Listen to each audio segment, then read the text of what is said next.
great numbers that were presented and why it's so complex, but it is. And my name is Ron Musilli. I've been in the healthcare, health insurance, integrated delivery system industry for almost 30 years, going way back to the beginning of United Healthcare, built HMOs for them in 10 states, worked with Indiana Blue Cross and turned it into Anthem, worked with Aetna, worked with a number of large insurance companies, and in the last 10, 12 years ran a couple of smaller insurance companies in Ohio, which were sold. And I have a partner that I work with, and we do healthcare consulting in the United States. He does consulting overseas, and working in Europe, South America, and he's heading over to Abu Dhabi, United Arab Emirates, Thursday. So I'm going to give you some perspective tonight. But basically, everything in this country operates under two factors: demographics and economics.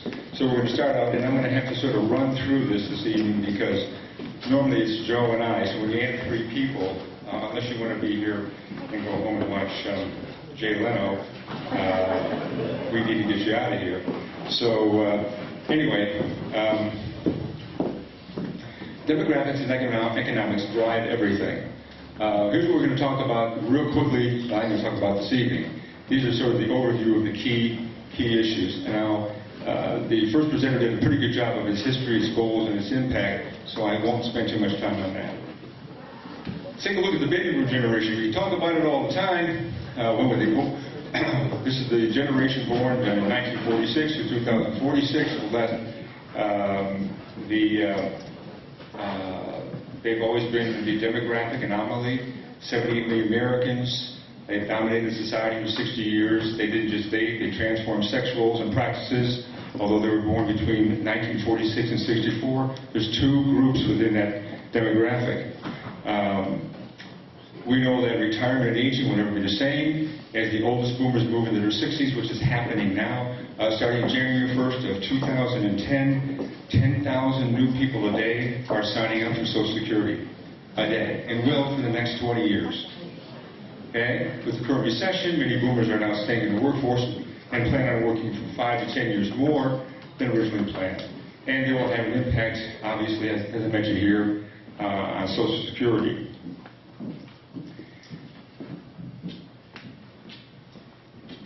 We have the boomers, this is what they call the wishbone boomers, born between the years 1946 and 1954. This is the group that fought in Vietnam or marched against Vietnam. And the reason why I call them the wishbone generation, because there's the demographers use the years 46 to 64 for the baby boom generation. The problem is there are two distinct different groups ideologically. So what you have here, and the reason why I call them wishbone is, half of those people tended to be more liberal, and half of those people tended to be more conservative. Ergo, the wishbone generation. And what's really interesting is, as you look at government today, and as you look at many of you sitting here, it's now 40 years later, 50 years later, the same groups are in the same camps. So it's come full circle to where we are today. The people who were born in the second half of the baby boom generation by demographers didn't fight in Vietnam, so they were a different demography, and many of them ended up creating the children of the 80s that we saw with larger divorces. We'll talk a little bit about that in a second. So we have the boomlet born between 55 and 64, not as large a group, often called the lost generation. Significant divorce and family dysfunction from this group. They were old enough to fight or march against the war in Vietnam, and they were not part of the 60s revolution. So of the 78 million that were part of the baby boom generation, about 48 million were part of the original 10-year birth group. Generation X. These are individuals that were children of the wishbone generation. They're born between 65 and 76. Creative professionals. Share common ethos and values. And they're culturally and economic interlinked, and they have a little more individuality, difference, and some merit was part of their upbringing. Something more about your Generation X young professionals. Generation Y, the millennials, born between 77 and 1998. These are the Boomer generation's children, okay? They got into iPods, cell phones, blogs, self-directed, media-rich, quickest, Google. Generation Y, more serious of purpose, academic pursuits, see themselves as the next great generation, less polarized than their parents, seek entertainment as their narcotic, and will create their own entertainment if it's not available. You see that all the time. Generation Z, this group is comprised of the grandchildren of the baby boomers that were born between 1990 and 2004. By the way, the largest baby boom generation in the United States, larger than the baby boom generation born in 46 to 64, was born between the years of 2000 and 2009. Okay, so it's larger.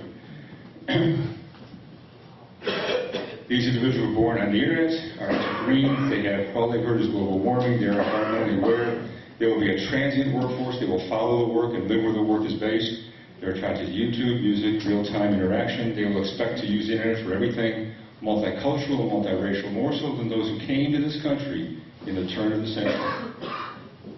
So how does this impact you? There's now 5 generations all living and working together at the same time. First time ever in the history of this country. People will work well past 65. These generations will bring you experiences, expectations, ideological, and generational differences to your front door. And the new maturation age is 28. That means when people mature, it's now 28 years old. Okay? You're all laughing because they're all living at home with you. I understand that. So, what does this new group look like? And and I have time, but I will send it to you if you want. I have the explanation of all of these, but this is now when you talk about having a multi-faceted population, this is pretty much what we have. I don't have time to go through all of them. Demographics and cultural shifts will drive almost everything we do. The ground rules are changing daily. Regardless of what we would like to believe, we are in a global community, economically and culturally. Quickly on demographics, there's 306+ million people in the United States with the last census.